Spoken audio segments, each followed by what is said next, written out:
Hello, my friends. My name is Darren Gerdes, and here are the four big stories for today. So, today is 2 years, 2 complete years. By the end of the day, it'll be 2 full years of Russia's brutal destruction in Ukraine, unnecessary destruction caused by one man's will, that is Vladimir Putin. And there was no threat. Ukraine wasn't, saber rattling or doing anything like that. Putin deliberately chose to do this. And where did it get him? Well, it got him to 400,000 casualties. It's not the specifics. It's somewhere in this neighborhood. Brutal destruction. Nearly $500 billion worth of damage in Ukraine. It just didn't have to happen. But one man chose that he was going to order his military into Ukraine, and here we are. What were the consequences of that? And that's what I want to focus on with the big stories today. I want to look at the consequences because it hasn't been good for Russia. It's actually been more clamping down, more authoritarianism, less freedom, more restrictions. So here, this is the British Defense Intelligence. On February 14th, 2024, Russian President Vladimir Putin signed a bill into law that permits the confiscation of property for the offense of, quote, spreading false information about the Russian armed forces. So that's the most fascinating thing. It's almost Orwellian. When you're spreading false information, that means you're actually telling the truth if you're against the narrative that is generally a lie from the Russian Ministry of Defense.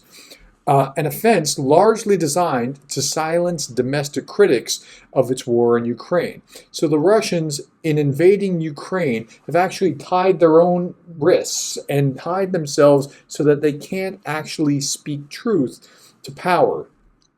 2 days earlier, the State Duma's Committee on Foreign Interference introduced a bill seeking to expand the scope of Russia's undesirable organizations designation.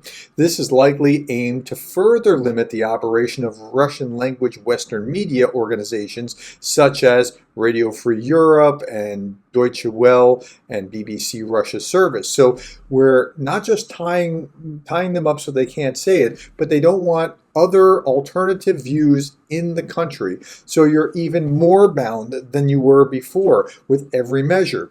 These moves are part of a wider Russian government trend that attempt to restrict the domestic information environment to limit domestic criticism and dissent. The only reason that you do that is if you're scared of what might be said. If you're not scared, if you're not doing anything wrong, or you're not worried about what other people will think because, oh no, it might not go your way, you don't do these kind of things. While this trend has been in evidence for many years, it has substantially accelerated after Russia's full-scale invasion of Ukraine. So the Russians, in invading Ukraine, have caused themselves to become less free because their leaders are making them less free so they don't resist the thing that they know that they should be resisting. Okay, that's where Russians are right now. Okay, what else is going on? Navalny was just killed. Why was Navalny killed? Because he was a threat. And now that he's a threat, look at the reactions. He's dead.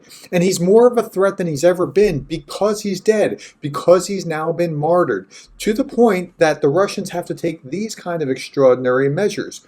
Navalny's mother says if she doesn't agree to a secret funeral, Russia will do something with my son's body. So it'll be buried, say, in a prison somewhere where nobody can get to it. But what they don't want is for this to become a sacred place, a burial place of a martyr that people can rally around because they know what they've just done. Isn't that fascinating? So they can't even give his body back without having some kind of mechanism to prevent this from happening. They're less free just because they've invaded their neighbor. Meanwhile, Biden announced hundreds of new sanctions targeting Russia. Sanctions by themselves don't work. This isn't hard. They were talking about how devastating these sanctions are. 500 new sanctions, another 100 on entities. Canada was doing the same thing on 10 individuals and 143 or 100 some odd entities as well. The sanctions don't do a whole lot. What they need is ammunition. When Zelensky said, "I need ammunition, not a ride," the world perked up. He needs ammunition. We need to get him the ammunition. I'm talking to you Republicans that are standing in the way. You need to do something about getting Ukraine what Ukraine needs in order to fend off this brutal, unnecessary invasion. It's been 2 years. How much blood is on our hands for not, and this is not just Republicans, this in the last 5 months, it's been Republicans. In the first 5 months, it's been the United States under the Biden administration slow walking aid. Well, we can't give them tanks because if we give them tanks, they might cross a red line. If we give them these missiles, it might cross a red line. So we're all guilty. Just stop it. Give them what they need. Meanwhile, here's what the Ukrainians are doing. Again, this came out 2 hours ago. The Ukrainian Air Force destroyed another A-50 long-range radar detection and control aircraft worth $330 million. This is, in the West, we would call something like this an AWAC. It controls the battle space in the air when jets are coming toward Ukraine. It coordinates them.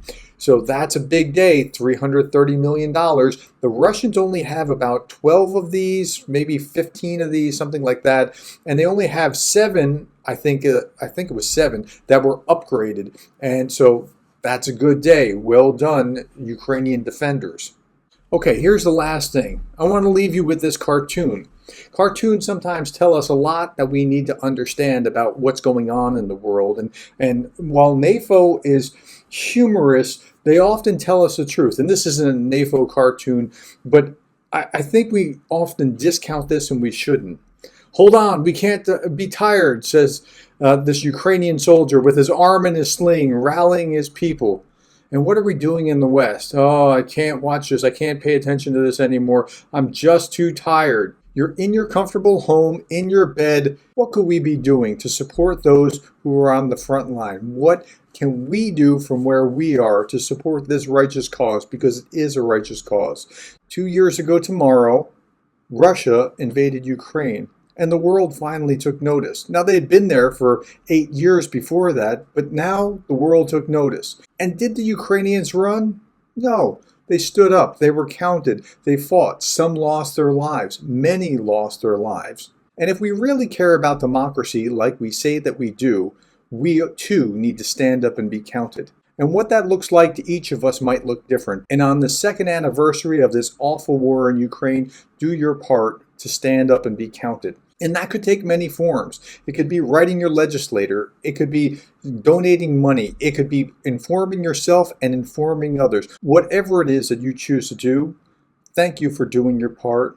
Thank you for being the kind of person that cares about Ukraine.